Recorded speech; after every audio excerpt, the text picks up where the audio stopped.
Ukraine का SDB-5 बम से बड़ा हमला हुआ। रूसी खंडकों में विस्फोट के बाद आग लग गई। रूस के कई सैनिकों की मौत की खबर आ रही है। यूक्रेन ने जागा ड्रोन से गिराया SDB-5 बम।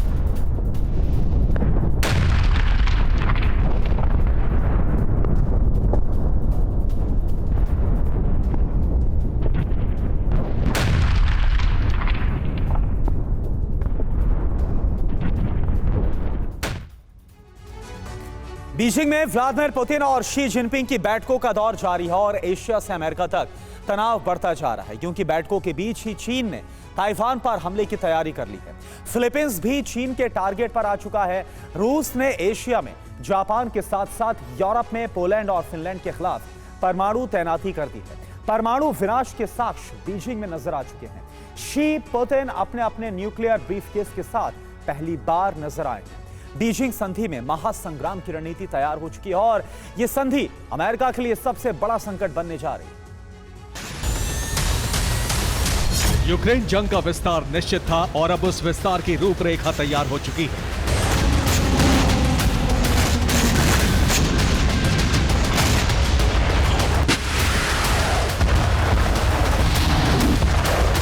यूक्रेन में जिस तरह बारूद बरस रहा है, अब वो बारूद यूरोप से एशिया तक बरसने की आशंकाएं तेज होने लगी।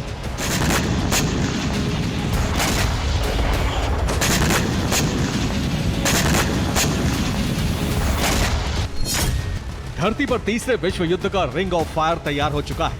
ईरान की ओर से इजरायल पर हमले की आशंका बढ़ गई है। यूक्रेन में युद्ध जारी है और यूक्रेनी सेना रूस पर लगातार बड़े पलटवार कर रही है। रूसी सेना ने अमेरिका के सहयोगी देश जापान पर बारूदी शिकंजा कसना शुरू कर दिया है। नॉर्थ कोरिया के शासक किम जोंग पुतिन के इशारे पर बड़े युद्ध की तैयारी में है और चीन ने ताइवान विजय का प्लान एक्टिवेट कर दिया है, यानी परमाणु युद्ध छिड़ने के आसार तैयार हो चुके हैं। इस रणनीति के रचनाकार हैं रूस के राष्ट्रपति व्लादिमीर पुतिन, जो 16 मई को चीन का दौरा शुरू कर चुके हैं।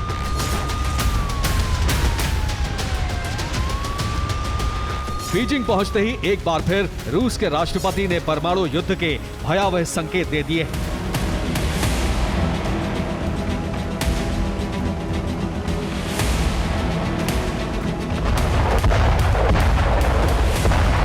चीन के राष्ट्रपति शी जिनपिंग ने पुतिन का बीजिंग में रेड कार्पेट पर स्वागत किया और इसी वक्त दुनिया को डरा देने वाली तस्वीर नजर आई।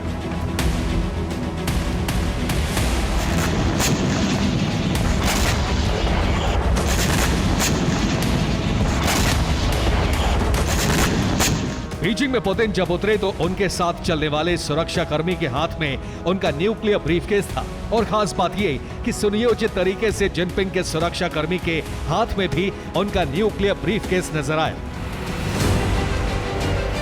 इस एक तस्वीर ने परमाणु युद्ध की आशंका बढ़ा दी है, क्योंकि जिनपिंग बहुत कम इस न्यूक्लियर ब्रीफकेस के साथ नजर आते हैं।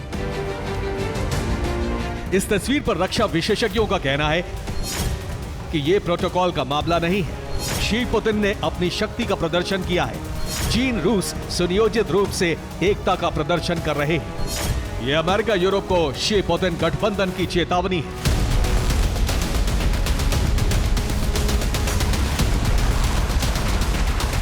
शी पुतिन ने बहुत सोच समझकर यह कदम उठाया है, क्योंकि बाइडेन खेमा यूरोप में रूस के लिए संकट बनता जा रहा है और इस युद्ध से सीख लेकर जिनपिंग पहले ही बाइडेन को अपने सीमाई क्षेत्रों से समेटने की कोशिश में जुट गए।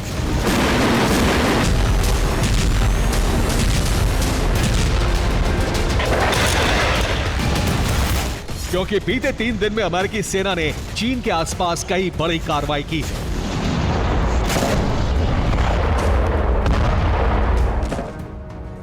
जो बाइडेन विश्व युद्ध की बड़ी तैयारी कर रहे हैं और इसी क्रम में उन्होंने साउथ कोरिया के ओसान बेस पर युद्धाभ्यास भी शुरू कर दिया। युद्धाभ्यास में अमेरिका, साउथ कोरिया के फाइटर जेट शामिल हैं। अमेरिका ने F-22 रैप्टर फाइटर जेट भी साउथ कोरिया भेज दिए। रिपोर्ट है कि साउथ कोरिया के ओसान बेस पर F-22 को तैनात कर दिया गया। उधर अमेरिका के सहयोगी देश फिलीपींस की चीन के साथ झड़प हुई। फिलीपींस सागर में चीन और फिलीपींस के युद्धपोत आमने सामने आ गए। बीते 3 महीने में समंदर में फिलीपींस और चीन की ये चौथी झड़प है और इन सब के बीच अमेरिका ने फिलीपींस के साथ खड़े रहकर चीन को चुनौती भी दी है। अमेरिका और ताइवान ने समंदर में सीक्रेट नेवल ड्रिल भी की है। इस युद्धाभ्यास में युद्धपोत और लैंडिंग शिप शामिल रहे। दोनों देशों के 24 से ज्यादा युद्धपोत इस अभ्यास में शामिल रहे। अमेरिका और ताइवान के इस कदम से चीन भड़का।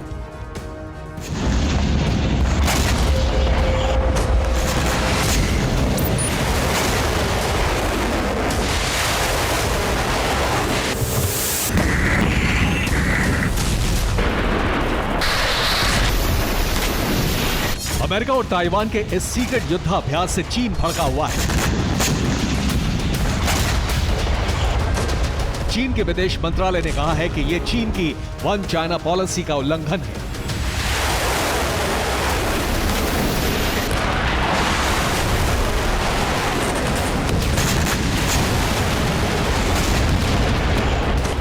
जिस वक्त चीन में रूस के राष्ट्रपति मौजूद हैं, उसी वक्त चीन ने अमेरिका को जवाब देने के लिए अपने युद्धपोत और फाइटर जेट ताइवान के करीब भेज दिए हैं।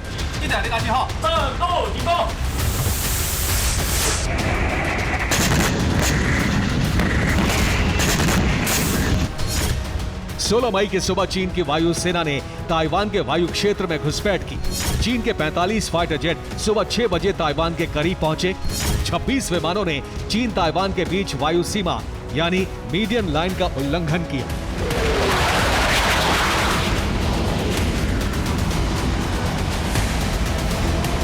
अमेरिका को एशिया में घेरने के लिए रूस चीन का गठबंधन मिलकर काम कर रहा है। चीन अपने धुर विरोधी ताइवान को घेर रहा है तो रूस जापान पर हमले की तैयारी में है।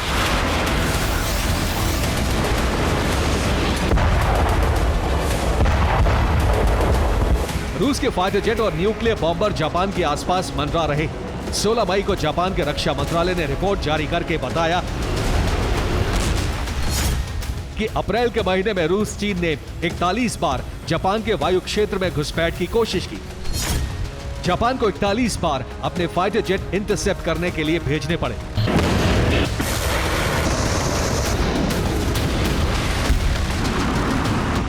एशिया में जापान, साउथ कोरिया और ताइवान पर भी शी पुतिन शिकंजा कस रहे हैं और उधर एशिया के अरब क्षेत्र में ईरान के जरिए इजराइल पर हमले की कोशिश जारी है।